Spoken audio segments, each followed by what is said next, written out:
കല്യാണത്തിനോട് ഇങ്ങനെ അടുക്കുമ്പോഴാണ് കേട്ടോ ഞാൻ ഓരോ സാധനങ്ങളും ഇപ്പോൾ മേടിച്ച് കൊണ്ടുപോയി. ഇന്ന് പോയിട്ട് ഇപ്പോൾ ഞാൻ പാദസരം വാങ്ങിയിട്ട് അതുപോലെ തന്നെ ഒരു റിങ് വാങ്ങി ഗോൾഡിൻ്റെ. എന്തായാലും ഈവനിങ് ആയപ്പോൾ എന്നെ കാണാൻ വേണ്ടിയിട്ട് ഗസ്റ്റ് വന്നിട്ടുണ്ടായിരുന്നു. ഇത് നമ്മുടെ കളരി പഠിക്കണ ദേവികയും ദേവികയുടെ ഫാമിലിയും തന്ന ഒരു ഗിഫ്റ്റാണ് കേട്ടോ. സാരി എനിക്ക് ഭയങ്കര ഇഷ്ടമായിട്ട്, എനിക്ക് സാരീസൊക്കെ നല്ല ഇഷ്ടമാണല്ലോ. ഈ ഒരു കളർ എൻ്റെ അടുത്ത് ഇല്ലാത്തൊരു കളറായ കാരണം എനിക്ക് നല്ലോണം ഇഷ്ടപ്പെട്ടു കേട്ടോ. പിന്നെ അതിന് ശേഷം പിന്നെ എനിക്ക് കല്യാണത്തിൻ്റെ തലേ ദിവസം ഇടാനുള്ള ഔട്ട്ഫിറ്റൊക്കെ ഞാനൊന്ന് സെറ്റ് ചെയ്ത് വെക്കുകയായിരുന്നു. അയൺ ചെയ്യാൻ കൊടുത്തിട്ടുണ്ടായിരുന്നു കേട്ടോ. അപ്പോൾ അത് കിട്ടിയിട്ടുണ്ടായിരുന്നു. അപ്പോൾ അത് സെറ്റ് ചെയ്ത് വെച്ചു. പിന്നെ എൻ്റെ സേവരേൻ്റെ ഡ്രസ്സാണ് കേട്ടോ. പിന്നെ ഞാൻ രാവിലെ പോയിട്ട് പാദസരം എടുത്തെന്ന് പറഞ്ഞില്ലേ, അത് ഈ ഒരു പാദസരമാണ് കേട്ടോ. ഭയങ്കര സിമ്പിളായിട്ടുള്ള ഡെയിലി യൂസ് ചെയ്യാൻ പറ്റുന്ന പാദസരമാണ് കേട്ടോ. എനിക്ക് നല്ലോണം ഇഷ്ടപ്പെട്ടു കേട്ടോ. പിന്നെ എൻ്റെ റൂമിൻ്റെ അവസ്ഥ ഇങ്ങനെയാണ്, ക്ലീനിങ് ചെയ്യണം. പിന്നെ ഈ 3 പെട്ടിയിൽ ഞാൻ ഈ ഒരു പെട്ടിയാണ് വിച്ചുവിൻ്റെ വീട്ടിലേക്ക് കൊണ്ടുപോകണത് കേട്ടോ, എൻ്റെ സാധനങ്ങളൊക്കെ ആക്കിയിട്ട്.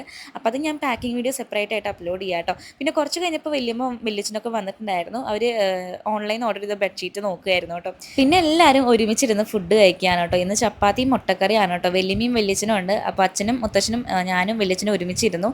അതിനുശേഷം പിന്നെ അമ്മയും അമ്മൂമ്മയും വല്യമ്മയും കൂടി ഇരുന്നു കേട്ടോ. നല്ല ടേസ്റ്റ് ഉണ്ടായിരുന്നു കേട്ടോ. മീൻ വറുത്തതും കൂടി ഉണ്ടായിരുന്നു. പിന്നെ നമ്മൾ കുക്കിനൊക്കെ ഫുഡ് കൊടുത്തു. അതിന് ശേഷം ഞാനൊരു ഷീറ്റ് മാസ്ക് അപ്ലൈ ചെയ്തു. ഇപ്പോൾ നല്ല സ്കിൻ കെയർ ആണ് കേട്ടോ കല്യാണത്തോട് അടുക്കുമ്പോൾ. അപ്പോൾ എന്തായാലും ഇന്നത്തെ വീഡിയോ അത്രയേ ഉള്ളൂ കേട്ടോ. ബൈ.